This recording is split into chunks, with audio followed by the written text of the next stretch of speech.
Telangana assembly ఆమోదించిన BC రిజర్వేషన్లు 42% పెంపు చట్టానికి ఆమోదం కోరుతూ ఢిల్లీ జంతర్ మంతర్ దగ్గర బీసీ సంఘాల జేఏసీ మహాధర్నా చేపట్టాయి. శీతాకాల పార్లమెంట్ సమావేశాల్లోనే బీసీ రిజర్వేషన్ బిల్లుకు ఆమోదం తెలపాలని డిమాండ్ చేశాయి. సామాజిక రిజర్వేషన్లపై దేశవ్యాప్తంగా ఉన్న 50% రిజర్వేషన్ల పరిమితి ఎత్తివేయాలని నినదించాయి. బీసీ రిజర్వేషన్ల పెంపు కోసం కాంగ్రెస్ పార్టీ చిత్తశుద్ధితో పనిచేస్తోందని టీపీసీసీ చీఫ్ మహేష్ కుమార్ గౌడ్ అన్నారు. బీసీలకు ఇచ్చినటువంటి హామీలను రేవంత్ రెడ్డి తుంగలో తొక్కారని తెలంగాణ మాజీ మంత్రి శ్రీనివాస్ గౌడ్ విమర్శించారు. బీసీ నేతగా చెప్పుకునే ప్రధాని మోదీ బీసీ రిజర్వేషన్ బిల్లును ఎందుకు ఆమోదించడం లేదని సిపిఐ నేత నారాయణ ప్రశ్నించారు. కాంగ్రెస్ పార్టీ 42% రిజర్వేషన్ ఇవ్వడంలో చట్టబద్ధత సాధించడంలో ఎవరు కూడా కాంగ్రెస్ పార్టీని కానీ రేవంత్ రెడ్డి గారిని కానీ చిత్తశుద్ధి శంకించాల్సిన అవసరం లేదు. మా ముఖ్యమంత్రి గారికి మాకు బీసీ రిజర్వేషన్ ఇవ్వాలని తపన ఆ పట్టుదల ఉంది. దాని కారణంగానే ముఖ్యమంత్రి గారి నేతృత్వంలో 2 చట్టాలు చేయడం, ఒక ఆర్డినెన్స్ తీసుకోవడం జరిగింది. దురదృష్టవశాత్తు బీజేపీ కేంద్రంలో బీజేపీ ప్రభుత్వం ఈ 3 చట్టాలను ఆపిపెట్టింది. మనం యుద్ధం చేయాల్సింది బీసీ సంఘాలు మేమంతా కలిసి పోరాడాల్సింది కేంద్ర ప్రభుత్వం పైన, బీజేపీ పార్టీ పైన.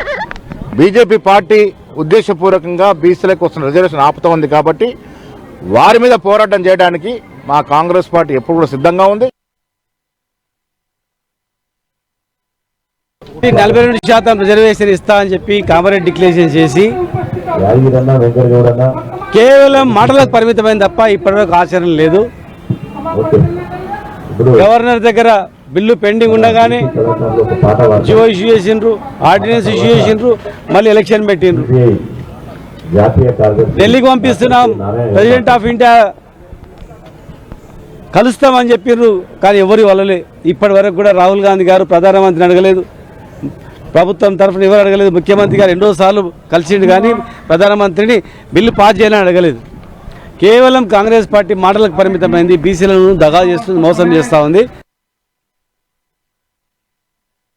42% రిజర్వేషన్ ఇస్తా అని చెప్పి చెప్పుకుంటున్నాడు. మరి నిజం బీసీ అయితే ఈ బిల్లు ఆమోదం పెద్ద కష్టం ఉంది.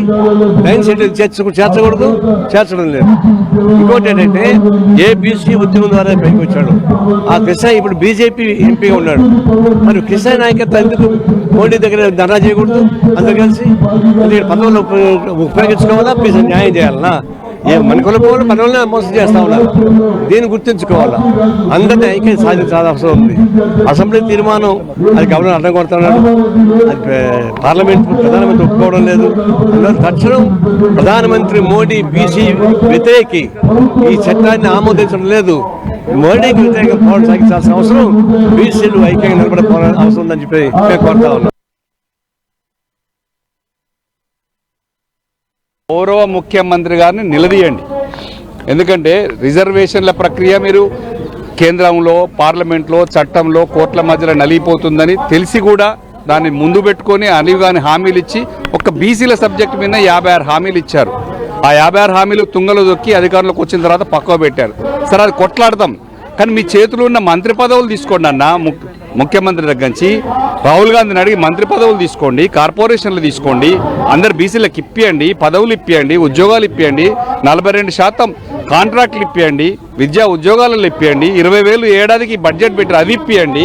తన చేతిలో ఉన్న పనులు ఖచ్చితంగా మా సోదరులందరినీ నేను అడుగుతున్నాను, నిలదీస్తున్నాను కూడా. నేను బీఆర్ఎస్ పార్టీ ఒక బీసీ ఎంపీ తరఫున మీరందరూ గట్టిగా ముఖ్యమంత్రి వెంబడి పడండి.